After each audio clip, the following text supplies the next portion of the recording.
Hi, I'm Julie Laing. I am the author of Twice as Tasty and the cookbook, The Complete Guide to Pickling. That cookbook carries recipes for quick pickles, refrigerator pickles, processed pickles, and also fermented ones. And we're going to talk about the ferments in this video and show you a little bit about how they're made. Today, we're going to be making fermented asparagus pickles. And we've got our asparagus. I'm also going to add some ginger and some scallions. But the thing that makes this different from a vinegar pickle is there's no vinegar involved. It's just salt and water that we're going to turn into a brine. And we're going to let the fermentation do its thing over time to actually turn the entire thing into a pickle using the lactobacteria that's already naturally in the vegetables. The salt I use for this is Diamond Crystal Kosher salt. I like it because it's really chunky and flaky, as you can see inside there.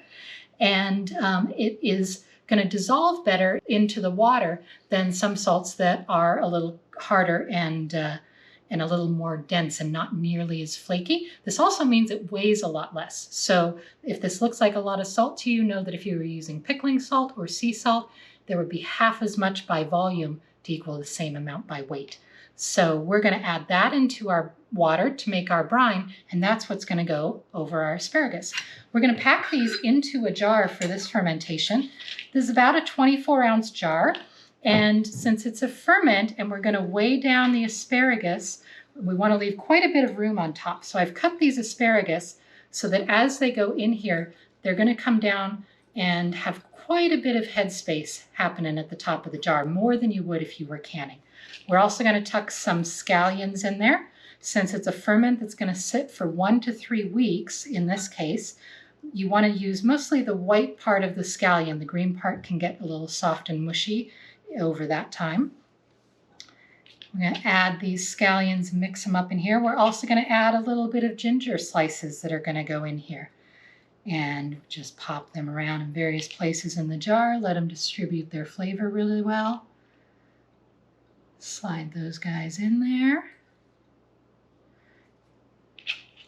And then once we've got our ginger in place, kind of scooch it around there, and we'll add the last bit of asparagus.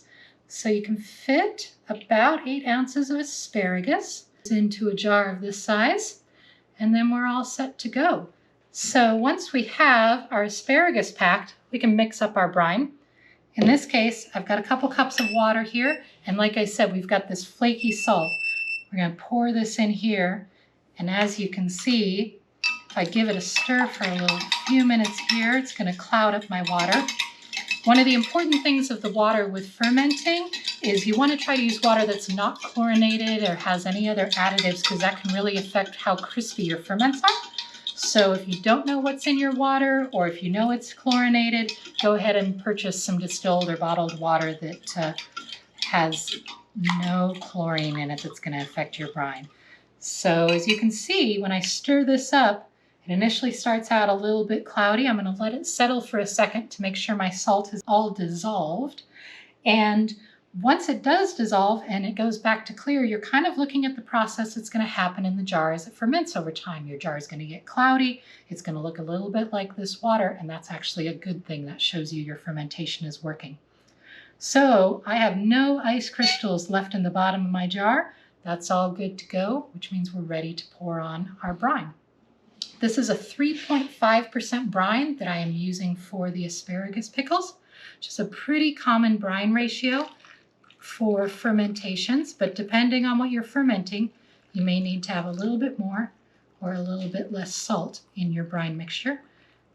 And as you can see, this is just about what we need to cover our fermentation here.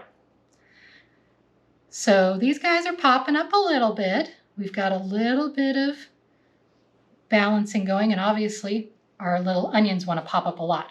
So in order to keep them submerged under the brine as they ferment, what we're going to do is we're going to add something that will add weight, and then we're also going to do something that will add an airlock. Now you can do this as simple as a plastic baggie filled with some extra brine instead of water, because in case it leaks, you don't want extra water going in there.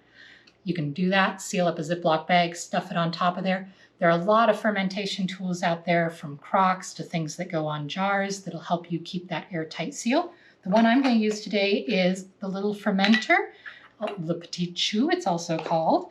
And this one is a water lock. It's got a fully integrated system. So it's got a spring and it'll press down the asparagus and keep them weighted. So there's a weight inside. I don't have to add a separate weight to it.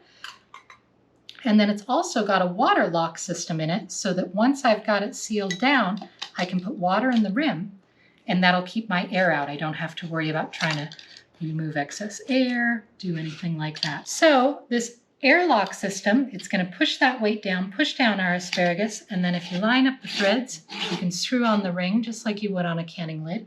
And now it's got our asparagus pressed down there beneath the brine, keeping everything fully fermenting. We can add this little cap on here, and it's a water lock. So we pour a little bit of water in the rim, and that's going to keep air from getting in there and totally seal off our pickles as they ferment. This is a jar of fermented pickles, all ready and set to go. Now, all you do is wait. After about 24 hours, you'll want to take a look and make sure that you're still got your asparagus below the brine level inside. And you'll want to keep an eye on the water level out here so that if it dries out, you keep topping it off. Because this pickle wants to sit for about 1 to 3 weeks in order to be fully fermented. Taste it after a week, see if it's to your liking, see if it's fully pickled through and fermented. At the end of 1 to 3 weeks, you're going to end up with asparagus pickles that look more like this. They're going to lose some of that color, they're going to get a little bit cloudier, and they're going to keep this way for months, no problem. They're going to be nice and crispy and fermented with that salt brine with a tangy, sour flavor.